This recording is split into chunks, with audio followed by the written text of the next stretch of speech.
Hello, good day everyone, especially to Ma'am Carmen Kalaid. Today we are going to talk about job satisfaction and organizational commitment. Let's talk about first the job satisfaction. What is job satisfaction?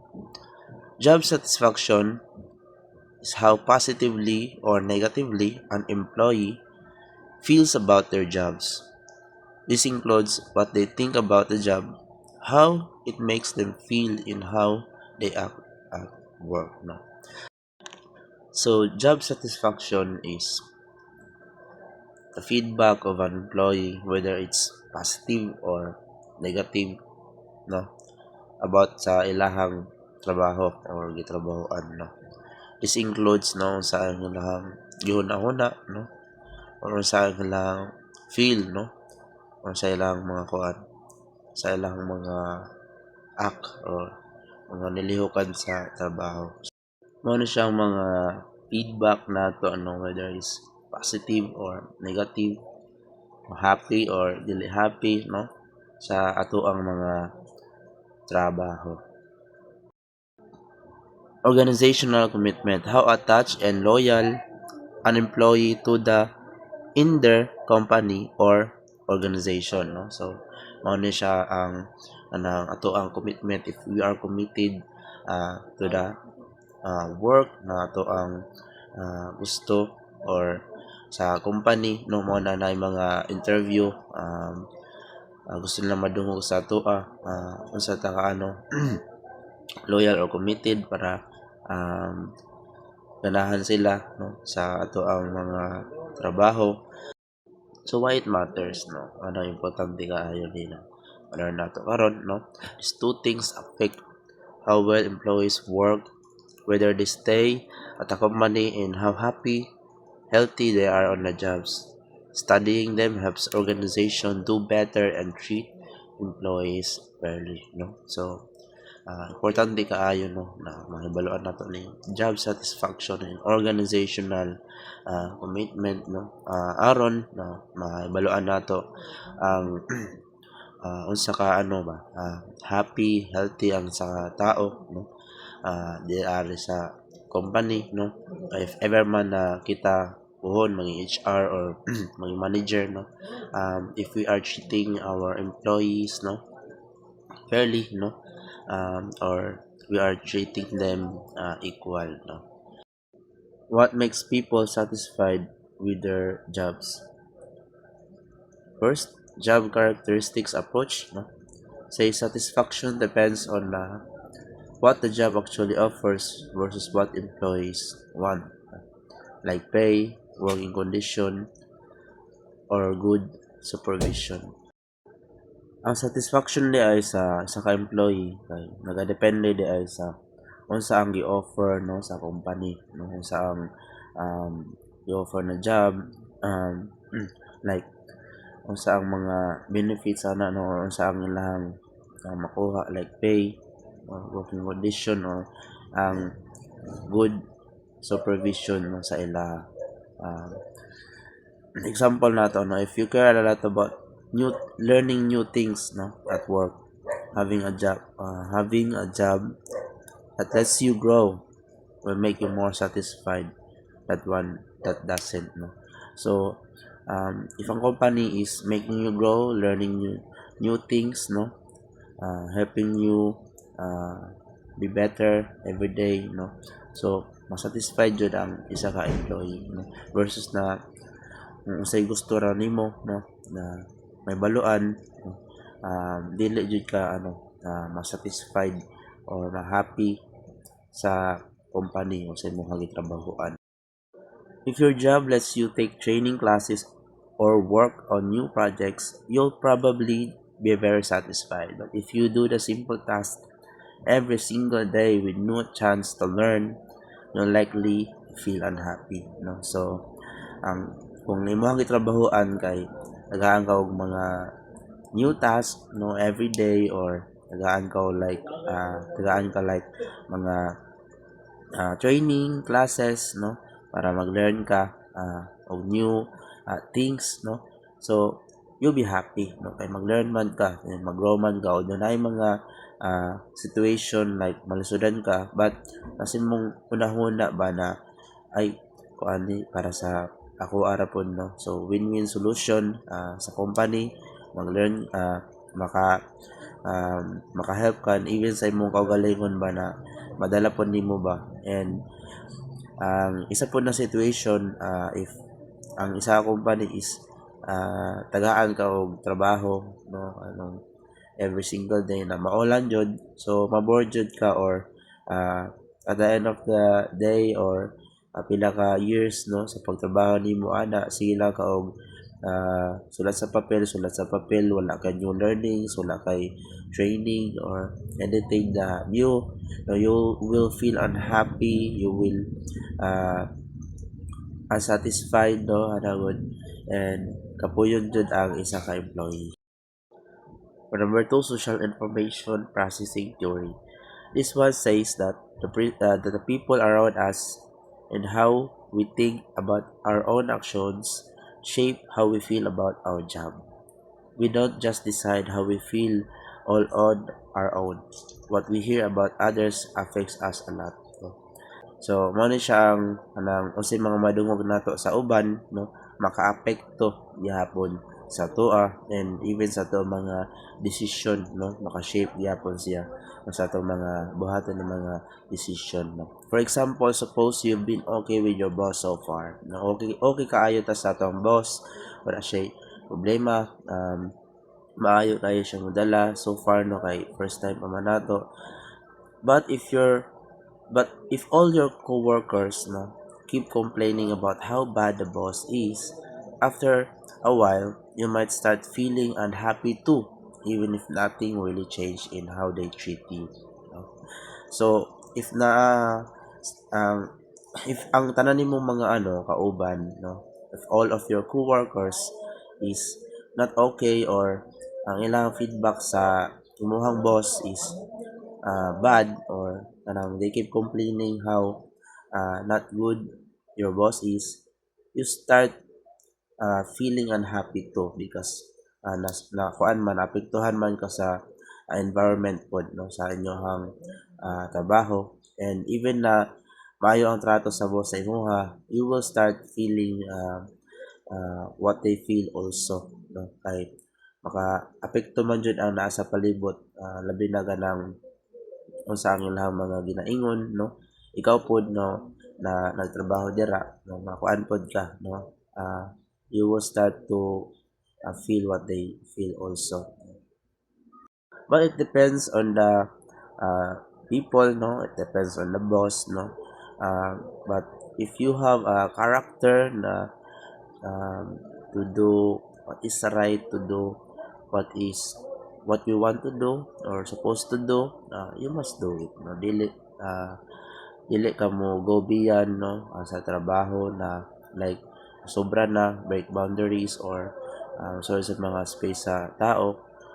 You do what you must also do, no? Sa ang trabaho na gipatrabaho sa imuha, no, kay dili man tanan na boss dili maayo, some they are just misunderstood, no, by the people, because some people or employees are expecting, no, na maayo ang leader or boss or manager, no.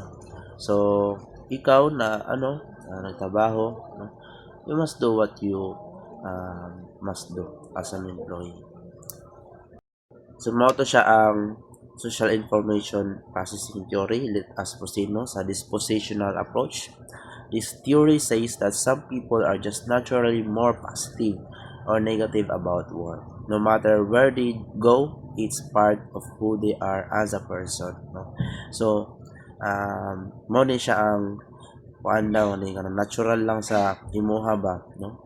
About doing the work, no?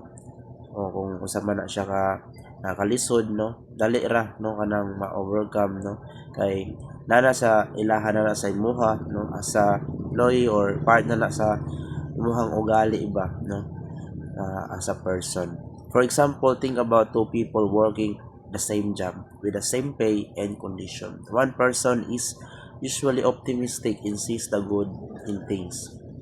So isa po na to na duha ka tao no nagtrabaho no, pareha sila trabaho no, same sila og sweldo and same po sila og condition no. Ang isa one person is usually optimistic, isa ka tao is positive siya no, kanang he always thinks na makaya na ako ni no, mahuman ni no, in good way. They probably say that they like their job. The other person tends to worry a lot and focus on problems. So ang isa ka person naman is he keeps worrying ba no, there's a negativity in his mind no, and she is huna og bad no. So they might say they're not happy even though everything is the same as for the first person no. So this theory is about sa duha ka tao ba na how natural sa ilaha positivity or negativity sa ilaha trabaho. So sa trabaho naa gyud mga ugali nga ingana no, positive ang isa ka person, negative ang isa ka person no, employee. Dili jud na siya mawala, is part of who you are, of who they are no, as an employee no. Dili na siya bago no, naay magreklamo, naay mag take it as an opportunity. If na ay mga challenges sa ilaha ang ilang hunahunahon, if you are an optimistic person, you will take it as a challenge. And if you are a negative person naman, you will keep on complaining until na dili ka mahuman sa imuhang trabaho no. So mao na siya dispositional approach theory. It's all about how natural no sa isa ka tao, positive on how they work and negative about sa lahat trabaho. How are job satisfaction and organizational commitment connected? Job satisfaction and organizational commitment are closely connected. They influence each other and often grow over time. Kanang job satisfaction and organizational commitment. Example sa job satisfaction is kanang satisfied ka sa work nimo. Unsang work para sa aning sa teacher, sa police, sa kanang sa bangko, kanang sa kanang sa tawagan sa ER, kanang para sa mga sales lady, sales boy, ano man ang job satisfaction manggod is kanang naamanggod na siya sa tao sa work nimo. Example, ang work nimo is kanang more on handyman. Example sa mga handyman nga work is construction worker, kanang sa tao kanang carpentry, mga wiring. So syempre kay dra among ka skilled, so na kay ginatawag nato nga job satisfaction.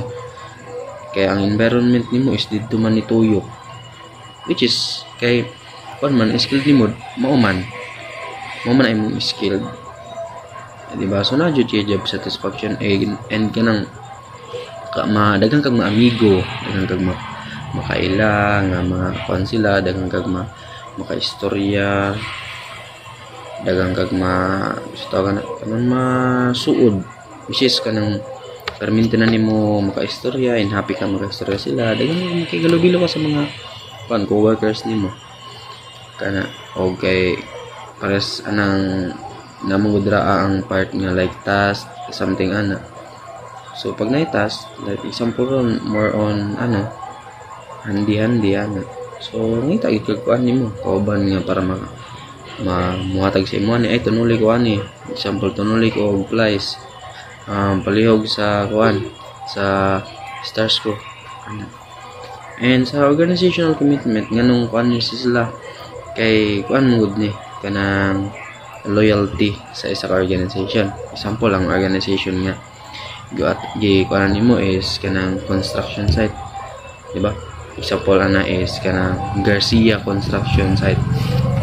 Sample nakadraa tapos every time nga naslay kuan sa tawagan na ipa-work sa inyo ha ang Garcia Construction is kuan kanang maayos lang mo dala og tao, maayos sila mo care og tao, naslay mga kuan kanang mga para sa anang mga PhilHealth naslay mga kuan para sa mga workers baka para mas satisfied sila, mas safe sila, mas kuan sila sa kuan. Example na sa organizational commitment kay ano, the level of loyalty. Maging loyal ka sa kanila kahit tungod ang pagdala nila sa tao is good. Dili balasubas, dili bad. Nagapamerinda sila, nagapakuan sila, nagapasi sila, good ilang service sa inyo ha. Muna gitawag nga kuan organizational commitment which is the level of loyalty sa person towards the organization, towards their organization. Kaya ang organization, if ang organization ninyo is dili mayong modala, ang mga tao ninyo possible na mawala sa inyo ha. Walay loyalty, dili sa tawanan, dili sila stable sa inyo, pangit ang pag-isama nila sa inyo. Muna number 1 jud nga kuan ana is ano, dapat sa ano sila kanana ang organization jud dapat ang mo kuan sa mga tao musabot, dapat mas magets nila ang work, dapat ma-appreciate sa organization lang work kaya para na commitment ang mga kuan na sila loyalty, trust, dira mabuon lang trust, loyalty, and so on and so forth. Hello, good afternoon. And my name is Carl Anthony Camarbias, and I want to report my topic. So first is how do we measure these things? Una is Job Descriptive Index (GDI). So so as employees about specific parts of their job. So ang sample is pay, coworkers, supervision. So muna ang ikuha sa employees is ang tulo, pay, coworker supervision. So it's well tested and we have lots of data to compare results and then results. So ang next is job in general, the GIG skill. So this asks about overall satisfaction with the job since sometimes we just want a big picture view. So ang job description index and ang job in general GIG skill is ang job in general GIG skill is kuan ganang want nila ang big picture view sa ilang overall satisfaction job. Then ang job descriptive index JD is as employees about kanang specific sa mga part of the job like kanang mao na ang tulong pay, coworker supervision. What can companies do to improve these things? So number one is job satisfaction. So what is job satisfaction ba? Job satisfaction is simply how much our individuals like their job. It's all about feelings. It's all about feelings about their work. So number one. So number one is align work with employees' values, prevent negative talk, create great works environment, offer pay, provide growth opportunities. So it's the job satisfaction, how much they like their job. So number two is commitment. What is commitment? It's about the strength of your attachment to the company. It's your willingness to work. Commitment is your willingness to work toward its goals. So how to improve commitment? Number one is recognize and reward employees, create good work environments, offer fair pay and chance to grow and make employees feel valued. Conduct regular feedback and surveys. Provide opportunities for growth and development. So it's all about honest communication and decision making. Please reward your employees. And take note is while some people are natural more positive, the work environment has a bigger impact. Companies shouldn't hire happy people. They need create conditions that let everyone thrive.